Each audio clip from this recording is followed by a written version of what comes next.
Hey guys, today I am here with Meg Goodman. She's the owner of Flint Rock.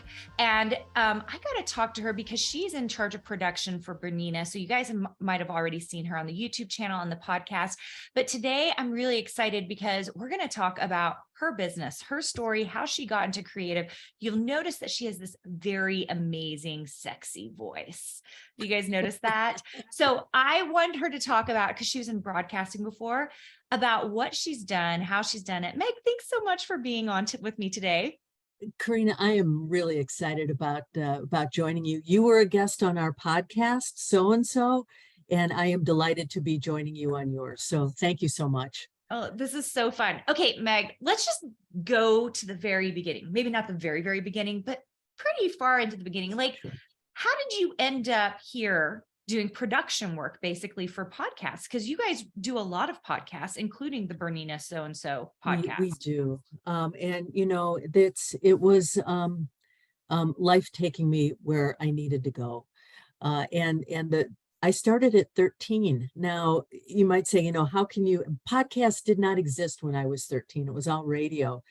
And I was fortunate enough to go to a high school that had a radio station. Now we broadcast, you know, low wattage. I think I lived a quarter of a mile from the school, so my mother could listen. And we broadcast to the cafeteria, but by gosh, we broadcast. And I always loved music as a kid, current music, you know, pop, rock. And I just thought it was the bomb. So I did this all through high school. I went to college for radio. I interned in Chicago. I worked professionally in Peoria, Illinois. And while I was going to grad school, I worked at a radio station. And honestly, I kind of got homesick. I wanted to come home. I grew up in the suburbs of Chicago. But as people know in radio, the distance between any town and a major market is quite long. So I was not going to come from Peoria and work in Chicago. So I left radio and I came home and I did some voiceovers and things for TV and went a whole different direction. I got into advertising. I worked at ad agencies. So I could still kind of feel the vibe, and I learned so much and worked for amazing clients, and really my whole career got paid to learn, which was awesome. And then we're going to fast forward. My last stint at an ad agency, I ran one in Chicago, and I had kind of reached my goal. That was always my dream, was to run an ad agency in Chicago. And then COVID hit, and I started working from home, and I no longer had to commute 3 hours every day. And I said, I have a life. I can work out, and I know my neighbors, and you know, it just, and I was thinking of retiring at that point anyhow. This just kind of fast tracked it. And I left my job, and I knew some people at Bernina, and we were just kind of brainstorming one day, and they knew that I had done a podcast at my agency. And they said, well, you know, maybe we should develop one for us. And the rest is history. Now, let me tell you a quick story about how we came onto what we do at so and so. And if I truly believe that life takes you where you need to go, you just need to listen.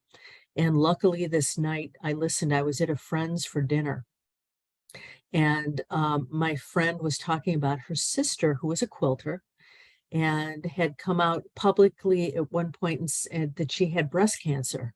And she told her community, and everybody sent her pieces of fabric so she could quilt.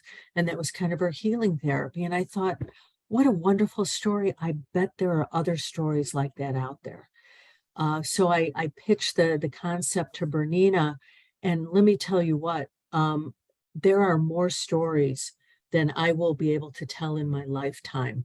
And as you know, So and So is a podcast about people who sew and quilt.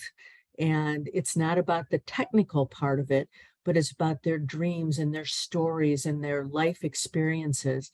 And thanks to life whispering in my ear that night saying, there's something here, that's how we got to this. That's a long answer to your question, But but it's an that's, amazing answer because since I have been on the podcast, I understand that you guys really dig into people's stories, which I mhm. really love. And hearing, I had heard you talk about this woman who had gotten breast cancer before, and she was getting all of these pieces of fabric. I just think that's such a lovely way to start a podcast. I have had people on who have talked about experiencing homelessness or abusive relationships or addiction issues or family issues. And the beauty of the whole thing is while sewing and quilting are the commonality that we share on this podcast, there are stories that transcend that. And my hope is that somebody listening, there might be one person that somebody's story helps or lifts up, or somebody says, hey, I went through that also. And what's great is every one of our guests gives an opportunity for our listeners to contact them. So, I don't follow up on that, but I'm hoping maybe there was somebody who reached out whose life is better because they heard stories. Yeah, so amazing.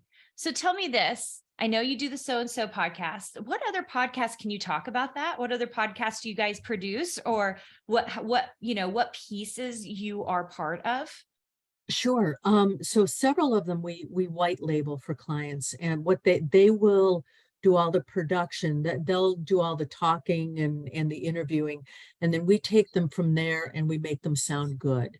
But a couple that I can talk about, there's a woman called Charnel Weathersby, who is a coach and works with women from a Christian point of view, and her podcast is called Ready for What's Next, and she talks about just life and how to get through things and how to be a better version of yourself. One of our newest podcasts, which is really exciting to me, it's called The Local. Now, I live in West suburban Chicago, and this is produced by a wealth management company and the Chamber of Commerce in the city of Wheaton, Illinois. And what we do is we do all of the production. They do all the interviewing and bring in the guests, but they bring in people like the mayor, the fire chief, the guy that owns the roofing company, the head librarian, a judge, and they all tell their stories of the community. And what is so cool is you think, well, I don't know how this is going to evolve. But at the end of the day, it's kind of like the So and So podcast. It's everybody has a story, and they bring up things. And I grew up right next to this community, and I didn't know this stuff, but they bring up things about the community that the tagline of the show is I never knew. And it's like looking with a flashlight in the dark corners of the community, and you're like, oh, I didn't know that. And I just love the stories that reveal something that you feel smarter or better. And those are three of our marquee. Now we have several under development right now. Um, and we're also going to be traveling quite a bit to do a few podcasts on location. So we're super proud of what we can do, whether I host it or my executive producer. I will tell you one thing we have under development for our company is a podcast on motorcycles, because we are avid motorcycle riders. Um, and it's cheap therapy. You get on a motorcycle and you can't think of anything else but what you're doing in the moment. But it was our dream to do this. And again, through fate, we were connected to a gentleman named Matthew Miles, who wrote for Cycle World for 30 years. And he loved our concept. So he is partnering with us, and we'll be doing interviews of people's stories of their adventures on motorcycles. And then we'll be actually taking trips where we do live documentaries on what our trips are like, because motorcycling can be for anyone. And this is kind of our passion project. Oh So my we're pretty gosh, excited about that that. is so incredibly cool. Um, do you think that what you do now is really influenced by all the ad agency stuff you did? In a way, yes. It's taught me to listen better. Because when I worked at ad agencies, I was in client service. That's how I came up. And to those who are watching us who know ad agencies, when you're in client service, you kind of are the representative between your company and the client. And you really need to listen. And what you hear might not be what's really going on. So it really taught me to ask what I call the next question. And that has really helped how I can talk to guests and really understand the bigger picture and what does what they're saying mean.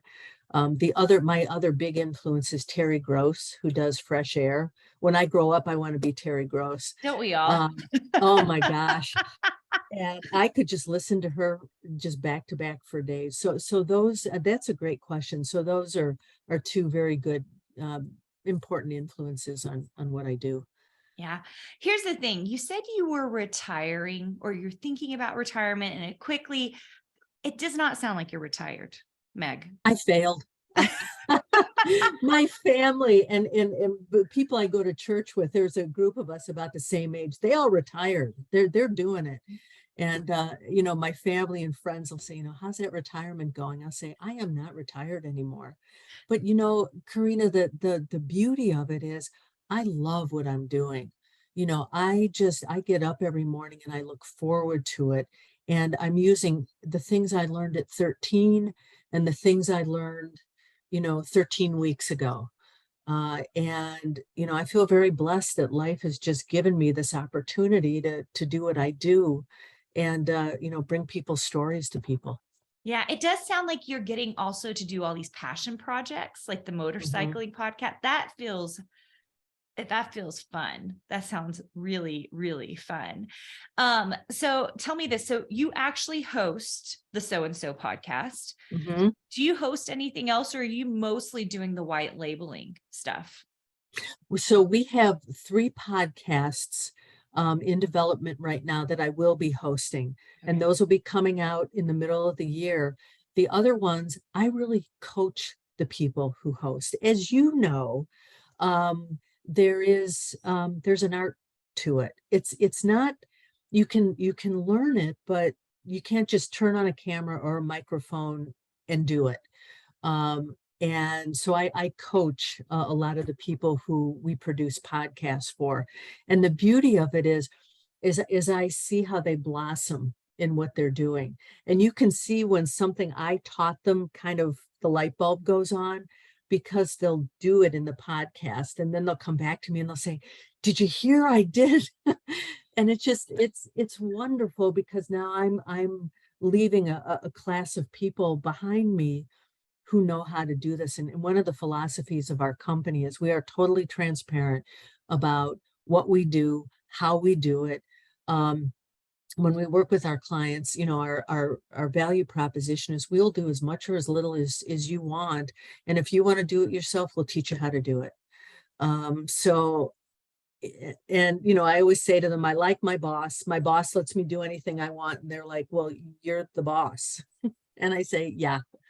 So, so that works. That's how that works out so nicely that my boss lets me Yes, do whatever that I want. yes, That's, indeed. oh my gosh, so good.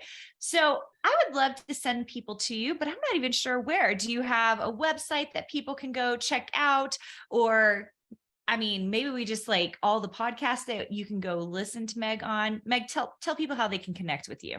Sure. Well, I'd love them to listen to the So and So podcast because that is really our marquee. It's what got us into what we're doing now. Certainly your podcast, as I mentioned to you, is exceptional.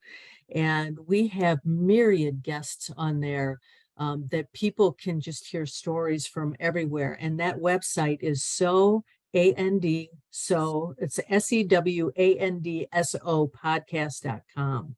I would love to hear from people who have experienced our conversation today, and they can just email me at meggoodman@theflintrock.com and tell me that they heard this conversation. And then our website is theflintrock.com. Awesome. Amazing. We're going to put those links into the show notes for you guys so that you guys can see both on the YouTube channel and on podcast. Meg, thanks so We're also on Instagram. I forgot to Oh, yeah, say yeah, that. yeah. Let's do Yeah. that. Instagram's always, because a lot of times I know people won't reach out via email, but they'll go follow you on Instagram. And message me on Instagram. And we always post a lot of our shows and kind of behind the scenes picture of my team and I doing some of the work that we do. So please, look us up there too. Okay, what is it on Instagram? Flint Rock LLC. Flint Rock LLC, you guys. Okay, we'll try to also put that into the show notes for you guys as well, so you can go check Great. out Meg and what they're up to, which is so fun. I love seeing this podcast, basically a podcast agency at this point, doing so many cool things. But what I find really fascinating is that you're the host of some of these shows, and then you're building out kind of passion projects and making them happen as well, which is really, it's so fascinating to watch. I love seeing how creative companies kind of evolve, really. Like you never intend, I think, I know this happens to me. Right. You start somewhere and it's like, oh, I ended up way over here and I had no idea I was going to be way over here. Yeah, you totally understand that. And we have monthly meetings, we do annual plannings, and we see how we evolved, and we learn every time we work with somebody, or somebody comes up with an idea, or someone will come to us and say, can you do so and so? And we go, sure. And then we say, how are we going to do that? but but to your point, we learn every day, and the ideas, it's almost a fire hose of ideas, and we have to pick and choose the things that we can do. Yeah, the editing of opportunities. It's always so Indeed. hard. Always Indeed. so hard. Well, thank you so much, Meg, for being here. I'm like you guys, I hope you got so much from this interview. I think the biggest takeaway I get from Meg is that it doesn't matter what your age, you can start something new. You can do something amazing with your life. And maybe you don't want to retire. Maybe you want to keep going. My husband always laughs because he's like, what are you going to do in retirement, Carina? I'm like, apparently what Meg's doing, just keep going. Just say, what's retirement? I'm not sure I know what that is. But it has been my pleasure to join you today. Thank you so much for asking me to. So happy to have you here. Okay, guys, check out the show notes and we'll see you soon. Hey, did you know that you can visit me at makeanddesign.com to learn more about this podcast and join my VIP group for weekly freebies?